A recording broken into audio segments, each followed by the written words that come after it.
What's good, guys? LM7 back again with another review. This time we're looking at probably the weirdest set from the new August wave, the Force Burner Snowspeeder. So right off the bat, it is from the show Rebuild the Galaxy, Season 2. Pieces of the Past, I guess. I haven't seen it and I know nothing about it, so we'll go from there. Anyway, 7 plus, 75414, 349 pieces. You get 3 dudes, and we'll look at them in a minute, and there's some cool facts about all those guys. And then if we take a look at the back, you can see some of the features, and like I said, we'll look at it obviously in a minute. All right, so the big question real quick, the price. $55 in the US. I think it's 60 or 65 here in Canada. Honestly, I don't know. I forgot, if I'm being honest. Like most of them, it's expensive, especially for a snowspeeder. But we'll talk about that in a little bit. Here is our lovely book. Again, it's doing that white, boring background. Can't stand that.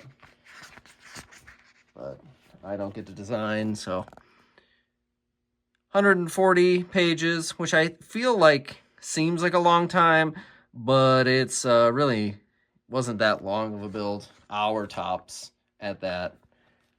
I built this guy on stream, and even while talking, it took me like 40 minutes or something close to that. So, with all that said, I will see you guys in a minute, because you're going to watch the build, and then we'll look at the review. So, see you in a second.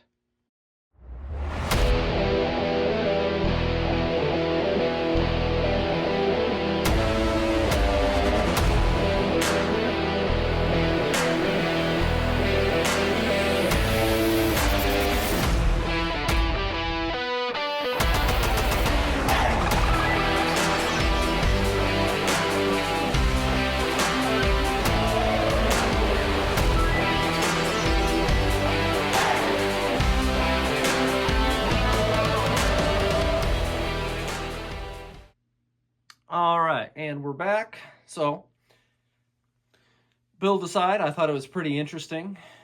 For a snowspeeder, it's completely different.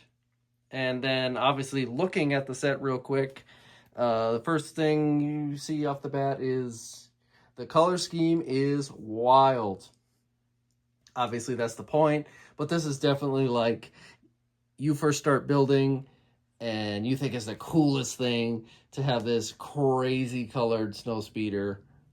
Honestly, when you look at it, like, I think it's an okay looking set in actuality. But like when I was building it, I kept saying, oh my God, you're mixing yellow and red and orange yellow and bright orange. Goodness. Okay, so the dudes. We have Darth Dev. Apparently he lost an arm because he's got a gray arm with some pretty decent printing on it. And then his other arm is normal. He kind of reminds me of Starkiller. Back from the Rogue Shadow, actually. Gives me those vibes. A lot of detail on the body, though. But he is, I guess, one of the main characters of this show, so I did expect that. But he's got foot printing, he's got waist printing, arm printing. Overall, pretty good looking minifigure. And then here's his other expression. This is one of the few times where I actually prefer the angry expression. And he is a Dark Lord of the Sith, because they give him Darth in his name, and he has a red lightsaber. But he doesn't strike me as a Sith Lord, so I have no idea. And I think this is his brother, and I could totally be 100% wrong. But this is Sig Griebling, and he may have the best name ever for a minifigure. And then he has kind of pseudo Jedi robes on. Kind of gives like farmer vibes. and he has a happy expression on the other side. I do not like that one, so he's going to get despondent. So, fun fact about him, and you can probably find this online pretty easily, he is the first minifigure with an orange lightsaber. And that only happened because the voice actor requested it. So there's your fun lore for this set. On top of the fact that it's a crazy snowspeeder from a Lego original show, it also has the first orange lightsaber in a set. So then our last dude is Solitus. He's got purple lightsabers and they're on a chain, so I'm going to assume he like swings them around like that. It's honestly kind of a cool idea. And he's got a Cad Bane face, just in like a greenish color. Sand green instead of the blue. No back printing this time. And the very simple robe under. He still has a felt cape, so they kept that.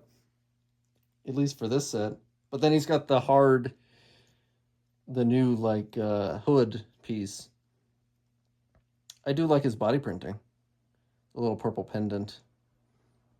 And he's got purple lightsabers. How can you complain? So, I think he's the main villain of the show. That's what I get from that. And I guess we'll then start with the little stat bike that you get, which is one of 3 different stat bikes for this year. Crazy, isn't it? Every one of them is built differently. When we get to it, I will compare this stat bike to the MTT stat bike, if I remember to do so. Because there are pretty considerable differences. But as far as the bike goes, it's nothing too special. So what I do, because he's a minifigure instead of a droid, I unclip one of his lightsabers and turn his hand inverted. Because they don't give you a spot to put his weapon. So he is able to fit on the bike. The lightsaber does dangle, but I like drape it over him. Something like that. Kind of gives it a cool vibe to it. So the other interesting thing is you get this speeder bike. It's color-wise, it's kind of atrocious, honestly, when you look at it. And it's not anything crazy in terms of like design. It doesn't have any features or anything. But obviously it's the same color as the Snowspeeder, and the box shows that this belongs to Dev. So we're going to take off his lightsaber and put him in there. And he does fit. Obviously he does, because it's one of the main features here. I guess as far as like, he would be the minifigure to use this Snowspeeder. Suits him, right? And then this speeder actually is one of the main features, which makes this whole set different, is that it connects to the actual Snowspeeder itself, which is cool. But we'll get to that in just a second. On the back, they don't have a tow cable. They have a stud shooter, which is fine. I much prefer this, honestly. This is one of the few times I prefer the stud shooter, because I hate tying rope on Snowspeeders. The wings are a little bulkier, but they're similar to the Sand Speeder that came out probably a decade ago now at this point, right? At least 5 years. But you see a little bit of detail other than the hundreds of colors they've used. It's pretty Snowspeeder-esque. Nothing too different, but the build is very different. Well, actually, first of all, you have this new Snowspeeder piece, which is lovely. Fits the Snowspeeder very well. And maybe one day it'll come in the right colors, because obviously this one's in black and yellow, and that wouldn't really look good on normal colored Snowspeeders. So if we look at the bottom, you can see there's a giant hole in it. But they did my favorite thing, and they give you clips for the lightsabers. And you can take Dev's and Sig's lightsaber and clip them on there, and that's lovely. And then we can open her up. And our good boy can just sit in there. So there's Sig driving the snowspeeder. It's a pretty deep snowspeeder for its function. So he actually sits pretty low in it this time because you can only see his head from this angle. And then if you flip it over, we're going to try. You can take the speeder, and there's this little yellow bar, which you clip the speeder to. And these two little black studs don't actually hold the bike in place, but they keep it from rocking. And now, if you open it up, Dev is now in the co-pilot seat. And honestly, that's really cool. The only downside is the bike does stick out from the back, but that's not a huge detail because the gun already does anyway. And then, you chase your main bad guy or whatever. Honestly, so I'm probably going to say this in every review, I truly do like the set. It's a fairly decent set. And snowspeeders are still about the same size, so they're not bigger or smaller than their previous versions. The only difference, other than the body being reworked to fit that speeder, is the nice canopy piece. But good set, just too much money. Before the increase in price, it was still going to be $50, which I think is just too much for a snowspeeder. It doesn't even have 400 pieces, so I would have loved to see it be 40. But here we are with it being 55. Little much. Forgot to show. It does have the flaps like normal snowspeeders do, so you can speed it up and slow it down, because it is still a T47 airspeeder at the end of the day. I just noticed that looking at it. But yeah, a little expensive. Definitely try to get this one on sale. Or like, I don't know, if your kid likes this show, or you love the show personally, maybe that's enough to justify it, because it does have 3 important characters. But I think that's kind of the whole point of this wave, is they're putting good characters in pretty decent builds, and then just hoping that you snag it for the dudes. But a little much, especially in the States. Canada, it's not terrible, but realistically, it's more than I'd want to pay for a snowspeeder. I know piece count isn't everything, but $349, I don't know. Just the concept of a snowspeeder being $55 is hard, because I still remember the time when snowspeeders were 20 or 30.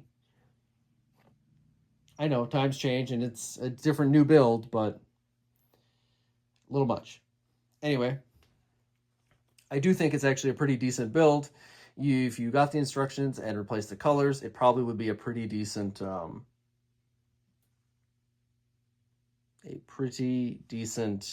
snowspeeder, if you can make it white and orange and gray, the usual colors, which you probably have around. If you collect any kind of Star Wars, you definitely have the gray pieces. But with that being said, we're going to wrap it up here. Let me know what you think. Is it too gaudy? Do you like the show? Are you going to get this one? I don't know. I see this one being probably the lowest on the totem pole as far as like weird, obscure sets. But I also like weird, obscure sets. So to each their own. Thank you guys for watching. Leave a comment again, let me know what you think, and hit that subscribe button and all that fun YouTube stuff that helps me. Or not, it doesn't matter. If you can spare it. And I'll see you guys next time.